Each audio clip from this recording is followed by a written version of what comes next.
నమస్తే, నేను Chandana. Welcome to great Andhra big story. అమెరికాకి ల్యాండ్ ఆఫ్ ఆపర్చునిటీస్ అనే కాదు, ప్రపంచానికి పెద్దన్నయ్య అనే టైటిల్ కూడా ఉంది. ప్రపంచంలో ఏ మూల ఏ రెండు దేశాలు కొట్టుకుంటున్నా మధ్యలో వెళ్ళడం ఆ దేశానికి అలవాటు. దానివల్ల అమెరికా ఖజానాపై భారం పడుతుంది. యుద్ధం మధ్యలో దూరడం అంటే యుద్ధం చేయడమే. సైన్యాన్ని పంపడం, ఆయుధాలు దింపడం ఇవన్నీ అవసరం లేని భారాలే. దానివల్ల దేశంలో స్టాక్ మార్కెట్ షేక్ అవుతుంది.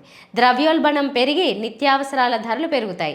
అయినప్పటికీ పెద్దన్నయ్య స్టేటస్ కాపాడుకోవాలంటే ఈ పని చేయక తప్పదు. ఇది చెప్పింది ఎవరో కాదు, ఒకప్పటి అమెరికా జాతీయ రక్షణ సలహాదారు కాండోలిజా రైస్ చెప్పింది. అందుకే ఇరాక్ కువైట్ యుద్ధంలోనూ ఆఫ్ఘనిస్తాన్లో తాలిబాన్ యుద్ధంలోనూ అమెరికా తలదూర్చింది. అలాగే ఐసిస్ని అణిచివేయడానికి ఇరాక్ సిరియా వంటి దేశాలు దిగి యుద్ధం చేసింది. గతంలో ఇవన్నీ జరిగాయి. అప్పుడు అమెరికా పరిస్థితి బలంగానే ఉంది. అందుకే పరాయి దేశాల యుద్ధాల్లో శాంతి స్థాపన కోసం యుద్ధాలు చేసి కూడా నిలబడింది. ఇప్పుడు తాజాగా ఇజ్రాయెల్ ఇరాన్ మధ్యలో యుద్ధ వాతావరణం నెలకొని ఉంది. ఇజ్రాయెల్కి మొదటి నుంచి అమెరికాతో స్నేహం ఉంది. తమ మీద దాడి చేశారని హమాస్ తీవ్రవాద సంస్థకు చెందిన ఇస్మాయిల్ హనియేని ఇరాన్లో అతిథిగా ఉండగా మట్టుబెట్టింది ఇజ్రాయెల్. ఈ విషయాన్ని ఇజ్రాయెల్ అధికారికంగా ధృవీకరించకపోయినా అలా హతమార్చేంత శత్రుత్వం ఇజ్రాయెల్కి తప్ప మరెవరికీ లేదన్నది లోకవిదితం. అతనొక్కటినే కాదు, మరో ఇద్దరు హమాస్ నేతల్ని, ఒక హిజ్బుల్లా నేతని కూడా ఇజ్రాయెల్ లేపేసింది. వీళ్లకు మద్దతుగా ఉన్న ఇరాన్ ప్రతీకారం తీర్చుకుంటామని హెచ్చరించడం, ఇజ్రాయెల్ మీద దాడికి సన్నాహాలు చేయడం జరుగుతోంది. ఇది కాస్త ముదిరి పెద్దదైతే అమెరికా ఇక్కడికి కూడా దిగుతుందా? ఇజ్రాయెల్ కి మద్దతు పేరుతో ఇరాన్ తోటి దాని సన్నిహిత దేశాలతోటి యుద్ధం చేస్తుందా? చేస్తే ఏమిటి? చేస్తే మాత్రం అమెరికాతో ఈసారి అతలాకుతలమవుతుంది. ఎందుకంటే ప్రస్తుతం అమెరికా ఆర్థిక పరిస్థితి అంత ఆశాజనకంగా లేదు. ధరలు పెరిగిపోయాయి. రిసెషన్ పేరుతో ఉద్యోగాలు ఊడుతున్నాయి. స్టాక్ మార్కెట్ అంత దూకుడుగా లేదు. రానున్న నవంబర్ ఎన్నికల్లో అధ్యక్ష పదవిలోకి ట్రంప్ వస్తాడా లేక కమలా హ్యారిస్ వస్తుందా అనేది క్లారిటీ లేదు. ఎవరొచ్చినా దేశాన్ని గడ్డు పరిస్థితిలోంచి సత్వరం బయట పారేస్తారన్న నమ్మకమైతే ప్రజలకు, ఇతర దేశాలకు లేదు. అమెరికా ఒకప్పుడు ల్యాండ్ ఆఫ్ ఆపర్చునిటీస్. ఇప్పుడు ఉన్న ఉద్యోగాలే పోతున్నాయి. కొత్తగా ఉద్యోగాలు పొంది అక్కడ స్థిరపడాలని కోరుకుంటూ చాలామంది భారతీయ విద్యార్థులు అమెరికా వెళ్తున్నారు. కానీ వాళ్లలో అధిక శాతం మంది చదువు అవ్వగానే తిరిగి వచ్చేయాల్సిన పరిస్థితి. ఎందుకంటే అన్ని ఉద్యోగాలు అక్కడ లేవిప్పుడు. కనుక ఏ రంగంలో అమెరికా గొప్ప ఇప్పుడు? కేవలం డాలర్ విలువ అంతే. ప్రపంచ విపణి డాలర్ మారకంతో ముడిపడి ఉండడం వల్ల అదొక్కటి బలంగా ఉంది. అది కూడా ఎన్నాళ్ళో తెలియదు.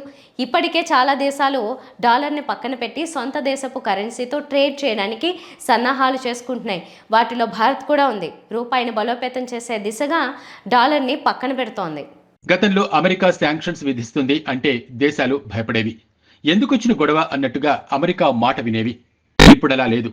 చాలా దేశాలు మునపట్ల అమెరికాకు భయపడుతున్న దాఖలాలు కనిపించడం లేదు.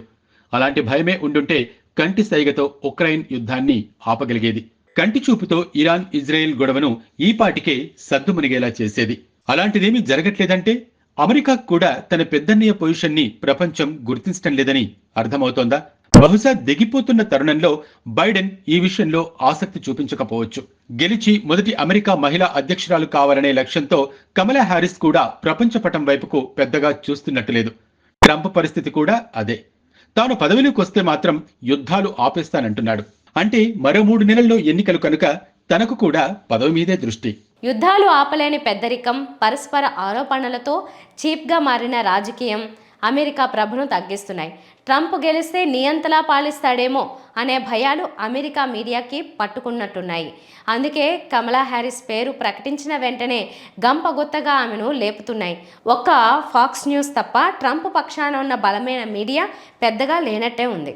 ఒకవేళ ప్రజలు మీడియా ప్రభావంలో ఉంటే మాత్రం కమలా హ్యారిస్ ని గెలిపించే అవకాశాలున్నాయి. లేదా దేశాన్ని చక్కబెట్టడానికి తమకొక నియంత లాంటి వాడే కావాలని ఎక్కువ మంది ప్రజలు కోరుకుంటే మాత్రం ట్రంప్ గెలుస్తాడు. తమ ప్రభుత్వ పాలన సరిగా లేదన్న భావన, బలహీనమైన నాయకుల వల్ల దేశం గుల్లవుతోందన్న అభిప్రాయం ప్రజల్లో ఎక్కువగా ఉంటే నియంత లాంటి వాడిని కోరుకోవటం సహజం. కానీ ఆ కోరిక తమకే శాపంగా మారుతుందా లేక మంచి చేస్తుందా అనేది ఆ నియంతృత్వ పోకడను బట్టి ఉంటుంది. దేశం బాగు కోసం కఠినంగా వ్యవహరించే నేతలు ఉన్నారు. కేవలం ఈగోతో దేశాన్ని దిగజార్చే నియంతలు ఉన్నారు. రెండవసారి నెగ్గితే ట్రంప్ మొదటిసారిలా ఉంటాడా లేక పార్ట్ 2లో తనలోని నియంత కోణం చూపిస్తాడా అనేది తెలియదు. ఎలా చూసుకున్నా అమెరికా ఇప్పుడు సంధికాలంలో ఉంది. మరో 4 నెలల్లో ప్రజల నిర్ణయాన్ని బట్టి ఆ దేశం స్థాయి తెలుస్తుంది. అమెరికా ఎవరి చేతుల్లో పదిలం?